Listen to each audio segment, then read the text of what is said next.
Hi everyone, welcome to Newton Nation by Narmada. இன்னைக்கு நம்ம என்ன பார்க்க போறோம்னா units dimension and error analysis. இதுதான் நம்மளுடைய யூனிட் 1. ஸோ இந்த யூனிட் 1ல இருக்க ப்ராப்ளம்ஸ்லாம் என்னென்ன மாதிரி ப்ராப்ளம்ஸ்லாம் வரும், அதை எப்படிலாம் சால்வ் பண்ணலாம். ஸோ அதோட தியரி ப்ளஸ் மோர் ப்ராப்ளம்ஸ் தான் நம்ம இந்த சீரீஸ் ஆஃப் லெக்சர்ஸில் பார்க்க போகிறோம். ஸோ அதுக்கு முன்னாடி நம்மளுக்கு 11th ஸ்டாண்டர்டில் யூனிட் 1 எடுத்துக்கிட்டோம்னா அதில் ஃபர்ஸ்ட் சில பல பேஜஸில் என்ன இருக்கும் அப்படின்னு பார்த்தோன்னா we have the conversion from degree to radians or from radian to degree. அப்புறம் height of the building கண்டுபிடிக்கணும், அந்த மாதிரி ப்ராப்ளம்ஸ் இருக்கும். height of the tower, இந்த மாதிரி ப்ராப்ளம்ஸ் எல்லாம் எப்படி நம்ம ஈஸியாக சால்வ் பண்ணலாம் அப்படின்னு பார்த்தோன்னா by using basic mathematics. So இதெல்லாம் எப்படி சால்வ் பண்ணணுன்றது தான் நம்ம ப்ரீவியஸ் சீரீஸ் ஆஃப் லெக்சர்ஸில் பார்த்தோம். ஸோ அதனால இப்போ நம்ம டேரெக்டாக ஃபிசிக்ஸ்க்கு போயிடலாம். So before moving in to units dimension error analysis, first வந்து யூனிட்ஸ் வந்து நம்ம ஒரு சில குவான்டிட்டிஸ்க்கு டிஃபைன் பண்ணும். ஸோ அந்த குவான்டிட்டிஸ் என்ன அப்படின்னா அதுதான் ஃபிசிக்கல் குவான்டிட்டிஸ். ஸோ ஃபிசிக்கல் குவான்டிட்டிஸ்னால் ஒன்றுமே இல்லை. ஸோ இன் ஃபிசிக்ஸ் நம்மளுக்கு வந்து டிஃப்ரெண்ட் லாஸ் இருக்கும். ஃபார் எக்ஸாம்பிள் இது வரைக்கும் நீங்கள் என்னென்ன லாஸ் பார்த்துருப்பீங்க அப்படின்னு பார்த்தோன்னா லோவர் கிளாஸஸில் நியூட்டன்ஸ் ஃபர்ஸ்ட் லா பார்த்துருப்போம். நியூட்டன்ஸ் 3 லாஸ் இருக்குது. ஃபர்ஸ்ட் லா, second law, third law. So இந்த ஒரு லாஸ்லேயும் நம்மளுக்கு ஒரு குவான்டிட்டியை சொல்லியிருப்பாங்க. ஃபார் எக்ஸாம்பிள் இதில் என்ன சொல்லியிருப்பாங்க அப்படின்னு பார்த்தோன்னா ஏதாச்சும் ஒரு பாடி வந்து will be at a state of rest. எப்போ வரைக்கும் அது ரெஸ்ட்டில் இருக்கும் அப்படின்னு பார்த்தோன்னா அது மேலே எந்த ஒரு ஃபோர்ஸும் ஆக்ட் ஆகாது அப்படின்ற டைமில் வரைக்கும் அது ரெஸ்ட்லேயே இருக்கும். ஆர்எல்ஸ் அது ஒரு கண்டினியூஸ் கான்ஸ்டன்ட் வெலாசிட்டியில் மூவ் ஆகிட்டு இருக்கும். எப்போ வரைக்கும் அப்படின்னு பார்த்தோன்னா அது மேலே ஃபோர்ஸ் ஆக்ட் ஆகாத வரைக்கும். ஸோ ஃபோர்ஸ் ஆக்ட் ஆயிடுச்சுன்னா நம்ம என்ன சொல்ல மாட்டோம் அப்படின்னு பார்த்தோன்னா அந்த பாடி வந்து ரெஸ்ட்டில் இருக்குன்னு சொல்ல மாட்டோம். அண்ட் as well as அதோட வெலாசிட்டி சேஞ்ச் ஆகும் by application of force. So இதை சொல்கிறது force law. So second law நம்மளுக்கு என்ன சொல்லலாம் அப்படின்னு பார்த்தோன்னா என்னதான் வந்து ஃபோர்ஸ் ஆக்ட் ஆனாலும் அந்த ஒரு பாடிக்கு ஒரு இனர்ஷியானா என்ன அப்படின்னு பார்த்தோன்னா ரெசிஸ்டன்ஸ். ஸோ இப்போ ஃபார் எக்ஸாம்பிள் ஒரு ஃபோர்ஸ் வந்து ஒரு பாடியை வந்து ஆக்ட் ஆகும்போது அந்த பாடி என்ன பண்ணணும்னா அந்த ஃபோர்ஸ் வந்து அது மேலே ஆக்ட் ஆகாத மாதிரி அது வந்து ஒரு ரெசிஸ்டன்ஸ் கொடுக்கும். ஃபார் எக்ஸாம்பிள் ஃபோர்ஸ் வந்து எக்ஸ் டைரக்ஷனில் ஆக்ட் ஆகுதுன்னா அந்த பாடி அதோட ரெசிஸ்டன்ட் வந்து ஒய் டைரக்ஷனில் கொடுக்கும். ஐ மீன் -x டைரக்ஷனில் கொடுக்கும். ஸோ இதை சொல்கிறது தான் என்ன அப்படின்னு பார்த்தோன்னா நியூட்டன் செகண்ட் லா. ஸோ இந்த செகண்ட் லால நம்மளுக்கு வந்து என்ன பார்த்துருக்கோன்னா நிறைய இருக்குது. லா ஆஃப் ரெஸ்ட்டு, அப்புறம் டைரக்ஷன். ஸோ அந்த மாதிரி இதுலேயே நம்ம கேட்டகரைஸ் பண்ணி வரும். ஸோ தேர்ட்ல ஆனால் இது ரொம்ப எல்லாருக்குமே தெரியும். For every action there is equal and opposite reaction. So இப்போ ஏதாச்சும் ஒன்று நடக்குதுன்னா இப்போ ஃபார் எக்ஸாம்பிள் ஒரு ஃபோர்ஸ் இந்த டைரக்ஷனில் ஆக்ட் ஆகுதுன்னா ஒரு பாடி மேலே ஆப்வியஸ்லி இந்த பாடி அந்த ஃபோர்ஸ்க்கு ஒரு opposite direction that will be same in magnitude but different in direction. So இப்போ நம்மளுக்கு இதெல்லாம் வந்து சொல்லணும்னா இப்போ இந்த இடத்துல நம்ம என்ன சொல்லியிருக்காங்க அப்படின்னு பார்த்தோன்னா ஒரு ஃபோர்ஸ்ன்ற ஒரு டேர்ம் யூஸ் பண்ணியிருப்பாங்க, அப்புறம் வெலாசிட்டின்ற டேர்ம் யூஸ் பண்ணியிருப்பாங்க. சிமிலர்லி இங்கே மாஸ், ஏன்னா மாஸை வச்சு தான் மாஸ் ரொம்ப அதிகமாக இருந்துச்சுன்னா அதோட இனர்ஷியா வந்து ரொம்ப அதிகமாக இருக்கும். ஸோ இதெல்லாம் நம்ம அப்கமிங்கில் பார்க்கலாம். ஸோ அதே மாதிரி இங்கே நம்மளுக்கு என்ன அப்படின்னு பார்த்தோன்னா ஃபோர்ஸ், ஆப்வியஸ்லி ஃபோர்ஸை பற்றி பேசியிருக்காங்க. ஸோ இந்த மாதிரி இது வந்து நான் எடுத்துகிட்ட ஒரு ஸ்மால் எக்ஸாம்பிள். இந்த மாதிரி நம்மளுக்கு ஃபிசிக்ஸில் n நம்பர் ஆஃப் லாஸ் இருக்குது. ஸோ அந்த n நம்பர் ஆஃப் லாஸ்லேயும் நம்மளுக்கு இந்த மாதிரி ஒரு சில குவான்டிட்டிஸை டிஃபைன் பண்ணியிருப்பாங்க. இந்த குவான்டிட்டி இப்படி போகும், இந்த குவான்டிட்டி ஆன்டி கிளாக்வைஸ் டைரக்ஷனில் மூவ் ஆகும், இந்த குவான்டிட்டி இந்த டைரக்ஷனில் அதோட ஃபோர்ஸை கொடுக்கும். ஸோ அதோட ஃபோர்ஸ் ஆஃப் அட்ராக்ஷன் இப்படி இருக்கும், ரிப்பல்ஷன் இப்படி இருக்கும். ஸோ அந்த மாதிரி நிறைய சொல்லுவாங்க. அதோட வெலாசிட்டி இப்படி மாறும், அதோட வெலாசிட்டி ஆப்போசிட் டைரக்ஷனில் போகும். ஸோ அந்த மாதிரி டிஃப்ரெண்ட்டாக ஒரு சில குவான்டிட்டிஸை டிஃபைன் பண்ணுவாங்க. ஸோ அந்த எல்லா குவான்டிட்டிஸ் வந்து நம்ம என்ன சொல்லுவோம் அப்படின்னு பார்த்தோம்னா ஃபிசிக்கல் குவான்டிட்டிஸ். அப்போ ஃபிசிக்கல் குவான்டிட்டிஸ்னா it is nothing but the quantities that are described in the laws of physics. So ஃபிசிக்ஸில் நமக்கு நிறைய லாஸ் இருக்குது. அந்த லாஸில் டிஸ்கிரைப் ஆகக்கூடிய குவான்டிட்டிஸை தான் நம்ம என்ன சொல்லுவோம் அப்படின்னு பார்த்தோம்னா ஃபிசிக்கல் குவான்டிட்டிஸ்னு சொல்லுவோம். ஸோ இப்போ இந்த ஃபிசிக்கல் குவான்டிட்டிஸ்க்கு 2 இருக்குது. ஒன்று வந்து அதோட மேக்னிடியூட், இன்னொன்று வந்து அதோட வெக்டார், மேக்னிடியூட் அண்ட் டைரக்ஷன்னு சொல்லுவாங்க. அண்ட் தென் இன்னொன்று இருக்குது, அதுதான் என்ன அப்படின்னு பார்த்தோன்னா யூனிட்ஸ். ஸோ ஃபார் எக்ஸாம்பிள் நம்ம ஃபோர்ஸே எடுத்துக்கலாமே. ஃபோர்ஸ் எடுத்துக்கிட்டோம்னா ஃபார் எக்ஸாம்பிள் 5, அதோட மேக்னிடியூட் 5 இருக்குது. அதோட யூனிட், ஃபோர்ஸோட யூனிட் வந்து நியூட்டன். ஓகே, ஸோ வெலாசிட்டியோட யூனிட் வந்து மீட்டர் பெர் செகண்ட். ஸோ ஏதாச்சும் ஒரு வேல்யூ கொடுத்து 5 மீட்டர் பெர் செகண்ட் வெலாசிட்டியில் பாசிட்டிவ் எக்ஸ் டைரக்ஷனில் போகுது இந்த மாதிரி சொல்லுவாங்க. மாஸ்ன்னு எடுத்துக்கிட்டோன்னா ஒரு பாடி 10 kgல இருக்கு இல்லை 20 kgல இருக்கு. ஸோ இந்த மாதிரி அதை வந்து ஒரு physical குவான்டிட்டியை people will be represented by two. One is magnitude and the other one is unit. So இப்போ இந்த யூனிட் தான் நம்ம எப்படி ஈஸியாக கண்டுபிடிக்கிறது அப்படின்றத இந்த லெக்சரில் பார்க்க போகிறோம். ஸோ இந்த யூனிட்டை கண்டுபிடிக்கிறதுக்கு we have 3 different systems. ஒன்று வந்து CGS system, இன்னொன்று வந்து FPS system, இன்னொன்று வந்து MKS system. ஸோ இந்த மூணுத்தே நம்ம என்ன சொல்லுவோம் அப்படின்னு பார்த்தோம்னா different system of units. Different system that describe different units. So இப்போ இந்த கேஸ்ல நம்ம எடுத்துக்கிட்டோம் அப்படின்னு பார்த்தோம்னா length, mass, time. ஸோ இப்போ CGS system, இப்போ நம்மளோட சிஸ்டம் CGS-ஆ இருக்கு அப்படின்னு பார்த்தோம்னா அதோட லென்த்தை நம்ம எதில் மெஷர் பண்ணுவோம்னா சென்டிமீட்டர். அதோட மாஸ், அதோட வெயிட் எதில் மெஷர் பண்ணுவோம்னா கிராம். அதோட டைம் எதில் மெஷர் பண்ணுவோம் அப்படின்னு பார்த்தோம்னா செகண்ட். ஸோ ஆக்சுவலி கிராம் வந்து ஜிஎம் போடக்கூடாது, வெறும் ஜி தான். அதே மாதிரி எஃபிஎஸ்ல நம்ம லென்த்தை எதில் மெஷர் பண்ணுவோம்னா ஃபுட். மாஸ் எப்படி மெஷர் பண்ணுவோம்னா பவுண்ட்ஸ். ஸோ இந்த பவுண்ட்ஸை எல்பி. ஸோ நம்ம வந்து ஒரு சில பாட்டில்ஸ்லாம் இதெல்லாம் வந்து மேக்ஸிமம் அமெரிக்கனில் வந்து அந்த எல்பி, நம்ம கிராம் கேஜி சொல்ல மாட்டாங்க, எல்பி இல்லை ஆன்ஸ் அந்த மாதிரி டிஃப்ரெண்ட் கைண்டில் அவங்க கிராமை வெயிட்டை சொல்லுவாங்க. ஸோ நெக்ஸ்ட் டைமை வந்து செகண்டில் தான் அவங்க யூஸ் பண்ணுறாங்க. எம்கேஎஸ்ல நம்ம என்ன பண்ண போகிறோம்னா லென்த்தை வந்து மீட்டரில் போடுவோம், கிலோகிராம், மாஸை வந்து கிலோகிராமில் போடுவோம், டைமை வந்து செகண்டில் போடுவோம். ஸோ மீட்டரை எம்னு சொல்லுவாங்க. ஸோ நம்ம இது மாதிரி ஒரு சிஸ்டம் ஆஃப் யூனிட்டு லென்த்து மாச டைமை வந்து ஒரு டிஃப்ரெண்ட் சிஸ்டமில் அவங்க மெஷர் பண்ணுவாங்க. பட் தென் ஜென்ரலாக வந்து இப்போ ஜென்ரலாக நம்ம மெஷர் பண்ணணும் அப்படின்னு பார்க்கறதுக்காக பீப்புள் என்ன யூஸ் பண்ணுவாங்க, இந்த எம்கேஎஸ் யூனிட்டை தான் யூஸ் பண்ணுவாங்க. இந்த யூனிட்டை இன் அதர் வேர்ட்ஸ் என்ன சொல்லுவாங்க அப்படின்னு பார்த்தோம்னா எஸ்ஐ யூனிட்னு சொல்லுவாங்க. ஸோ இப்போ நம்ம பார்க்க போகிற எல்லா ப்ராப்ளம்ஸ்லையும் நம்ம என்ன பண்ண போகிறோம், மாசெல்லாம் வந்து மீட்டரில் தான் சொல்ல போகிறோம், சாரி லென்த்தெல்லாம் மீட்டரில் தான் சொல்ல போகிறோம், மாசெல்லாம் கேஜியில் தான் சொல்ல போகிறோம், டைம் எல்லாம் செகண்டில் தான் சொல்ல போகிறோம். ஓகே, ஸோ இப்போ இதுதான் நம்ம யூஸ் பண்ணக்கூடிய டிஃப்ரெண்ட் யூனிட், எஸ்ஐ யூனிட்ஸ். இன் ஃபிசிக்ஸ் மேக்ஸிமம் எஸ்ஐ யூனிட்ஸ் தான் நம்ம நீங்கள் எந்த starting from first unit to 12th unit எந்த யூனிட் எடுத்தாலுமே உங்களுக்கு வந்து மாஸ் வந்து கேஜி, லென்த் வந்து மீட்டர், டைம் வந்து செகண்ட். ஸோ சென்டிமீட்டரில் இருந்துச்சுன்னா அது வந்து ஒரு சிஸ்டம் ஆஃப் யூனிட்ல நம்ம மாற்றி எழுதும். ஓகே, ஸோ இப்போ இந்த இது முடிஞ்சிருச்சு. ஸோ இப்போ இந்த யூனிட்டை நம்ம எப்படி எழுதலாம் அப்படின்னு பார்க்கலாம். இப்போ இந்த குவான்டிட்டிஸ்க்கு எப்படி நம்ம ஈஸியாக எழுதலாம் அப்படின்னு பார்த்தோம்னா, so physical quantities can be subdivided into two parts. One is fundamental quantity, the other one is derived quantity.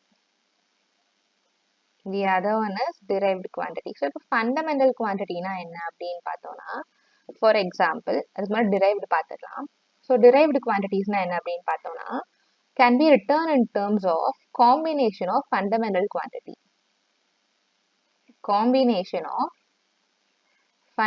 Quantity.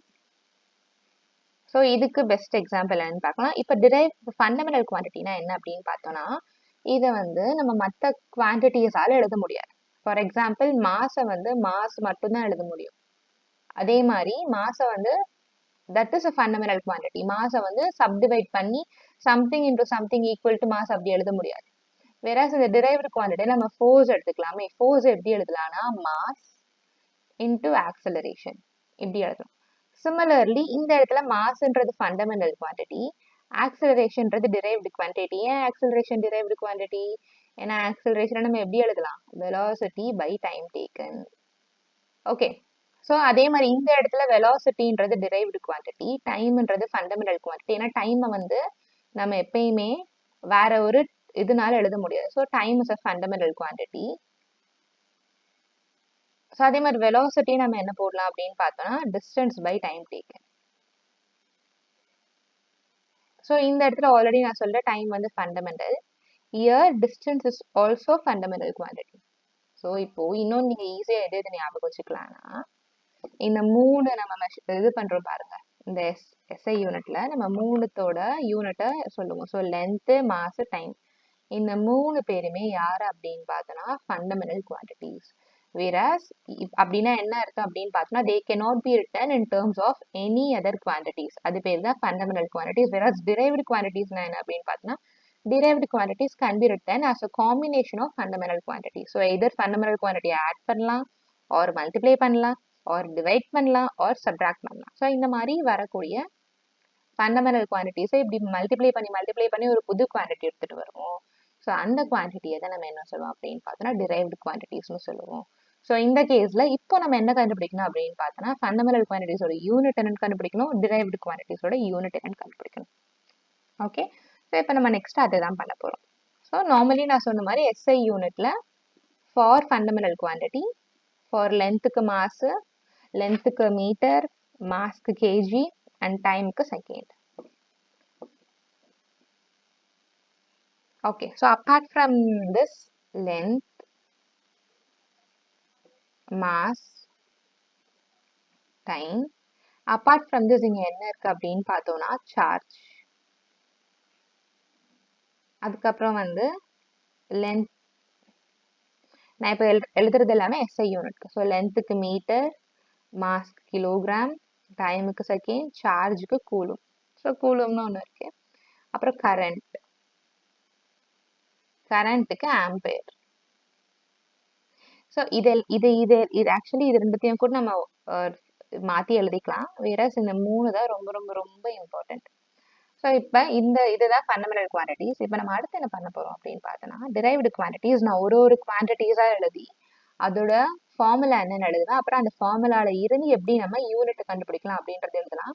இது எதுக்காக அப்படின்னு பார்த்தோம்னா பிகாஸ் மோஸ்ட் ஆஃப் த கேஸில் வந்து நம்ம ஒரு சில யூனிட் எல்லாம் வந்து ஒரு சில யூனிட்டை கண்டிப்பாக ஞாபகம் வச்சு தான் ஆகணும். பட் ஒரு சில யூனிட் வந்து ஞாபகம் வச்சுக்க முடியாது. ஸோ அந்த கேஸில் நம்மளுக்கு அதோட ஃபார்முலாஸ் தெரிஞ்சா போதும், நம்ம வந்து அதோட யூனிட் வந்து ஈஸியாக நம்ம எழுதிடலாம். ஸோ அந்த மாதிரி ஸோ ஃபர்ஸ்ட் குவான்டிட்டி என்ன அப்படின்னு பார்த்தோம்னா வெலாசிட்டி. வெலாசிட்டியோட ஃபார்முலா என்ன அப்படின்னு பார்த்தோம்னா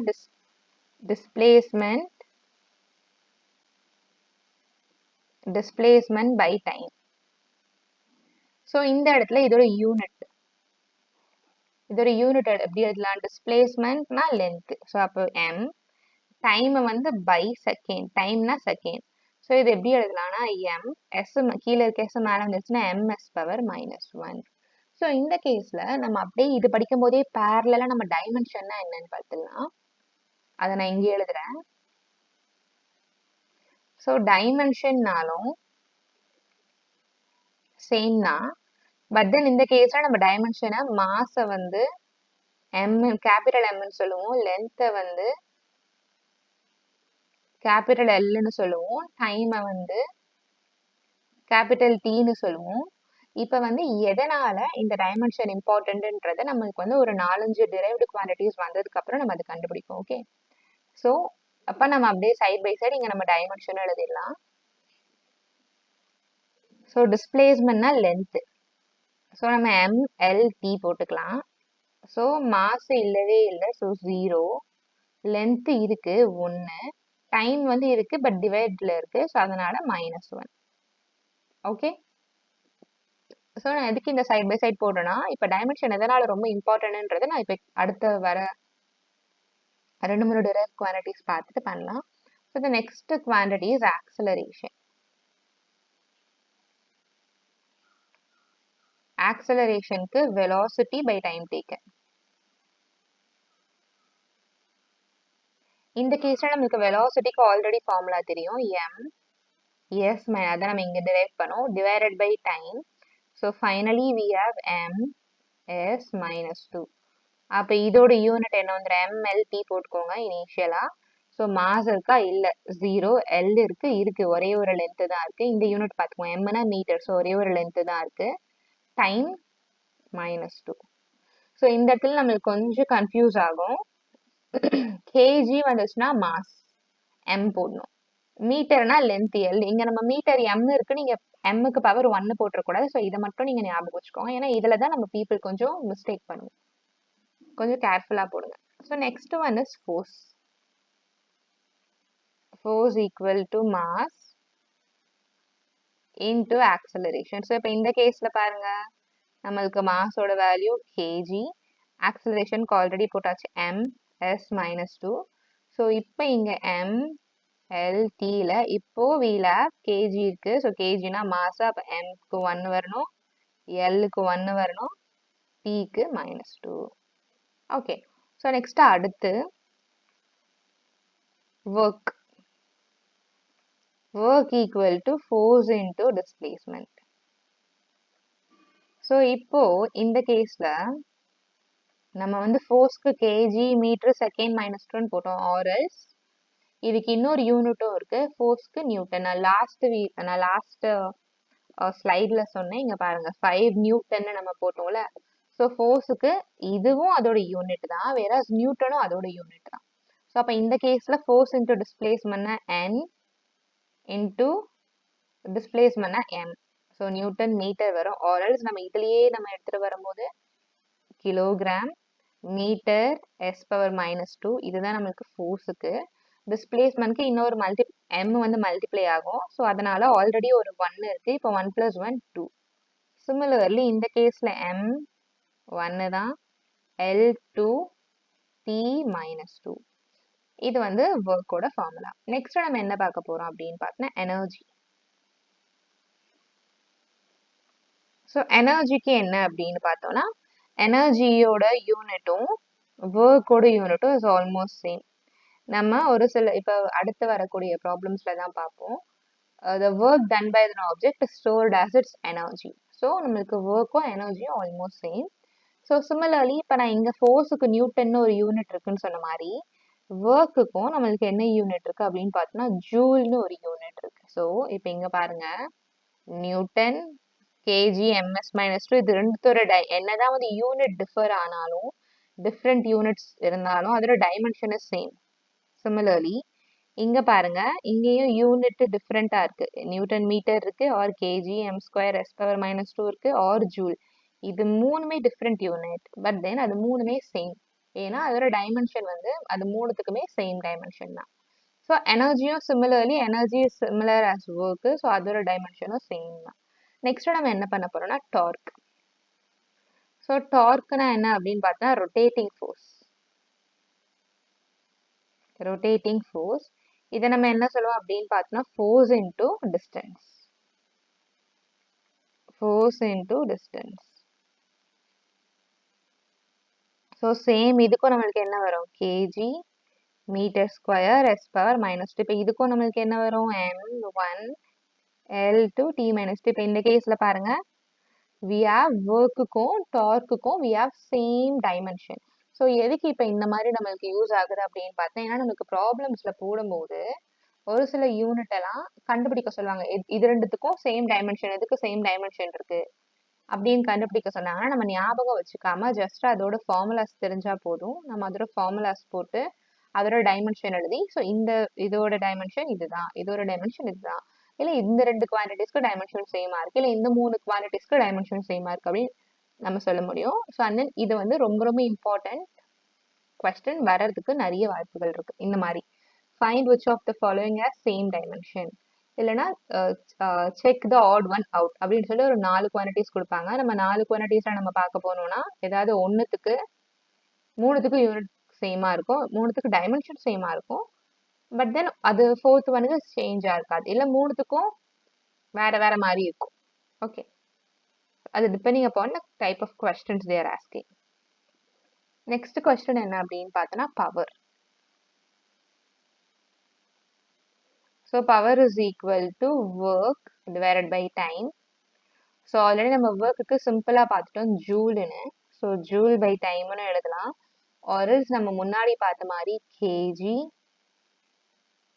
KG m square s minus 2, kg m square s minus 2 divided by time எழுதலாம். அப்போ இதோட டைமென்ஷன் என்ன வரும் நம்மளுக்கு, MLD.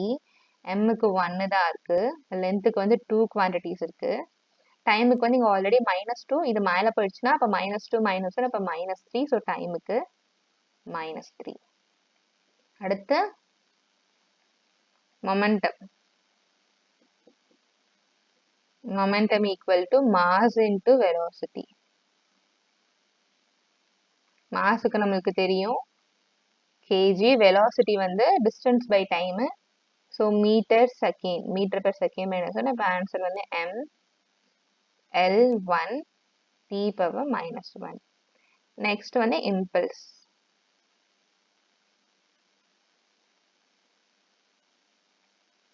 Force into time. So ஃபோர்ஸுக்கு நம்மளுக்கு ஆல்ரெடி தெரியும் kg, metre per second ⁻−2 into second. அப்போ ஆன்சர் வந்து என்ன ஆயிடுது, ரெண்டுத்தையும் இது பண்ணும்போது கேஜி மீட்டர் செகண்ட் ⁻−1. அப்போ mL t⁻−1 1. ஸோ 1 இருக்க இடத்துலலாம் 1 போதும். ஓகே. ஸோ இப்போ எனக்கு தெரிஞ்சு இந்த ஃபார்முலா இப்போதைக்கு இந்த ப்ராப்ளம்ஸ் ஃபர்ஸ்ட் லெசனுக்கு இந்த ஃபார்முலாஸ் மட்டும் போதும். வேறாஸ் நம்மளுக்கு எல்லா சாப்டர்ஸ்லையும் நம்மளுக்கு ஒரு டாபிக் படிக்கும் போதும் வீல் கெட் ஒரு ஃபார்முலா. அப்போ நம்ம என்ன பண்ணலாம்னா அந்த ஒரு ஃபார்முலா எழுதும் போதுமே அது பக்கத்தில் யூனிட் எழுதி அது பக்கத்தில் டைமென்ஷன் எழுதி நம்ம என்ன பண்ண போறோம்னா ஒரு நோட் மாதிரி ரெடி பண்ணி எல்லா யூனிட்ல இருக்க இம்பார்ட்டன்ட் ஃபார்முலாஸ் அந்த அதோட யூனிட், அதோட டைமென்ஷன், ஸோ இதெல்லாமே எழுதி நம்ம வைக்க போகிறோம். ஓகே. ஸோ எல்லா ஃபிசிக்கல் குவான்டிட்டிஸோட ஃபார்முலா அந்த அதோட யூனிட், அதோட டைமென்ஷன் எழுதி நீங்கள் அதை வந்து ஒரு புக், நார்மல் குட்டி புக் மாதிரி வச்சுக்கோங்க. ஸோ தட் நம்ம வந்து எக்ஸாமுக்கு போகிறதுக்கு முன்னாடி ஒரு ரெகுலராக நம்ம அதை வந்து ரீகால் பண்ணிட்டே இருந்தோம்னா நம்மளுக்கு ஈஸியாக எடுத்துட முடியும். ஓகே. ஸோ நெக்ஸ்ட் இப்போதைக்கு இந்த வீடியோவில் இது மட்டும் போதும். நம்ம நெக்ஸ்ட் வீடியோவில் என்ன பண்ண போகிறோம் அப்படின்னு பார்த்தோன்னா ஒரு ஃபார்முலா கொடுத்துருவோம். For example F is equal to eta A delta V by delta T. So இந்த மாதிரி ஒரு ஃபார்முலா கொடுத்துருவோம். ஸோ இந்த ஃபார்முலாவில் எல்லா குவான்டிட்டிஸும் நம்ம டிஃபைன் பண்ணிடுவோம். ஸோ டிஃபைன் பண்ணிவிட்டு அன்னோன் குவான்டிட்டிஸோட யூனிட் என்ன, அன்னோன் குவான்டிட்டியோட டைமென்ஷன் என்ன அது கண்டுபிடிங்க அப்படின்னு சொல்லுவோம். ஸோ அந்த மாதிரி ப்ராப்ளம்ஸை நம்ம அடுத்து பார்க்க போகிறோம். தேங்க்யூ.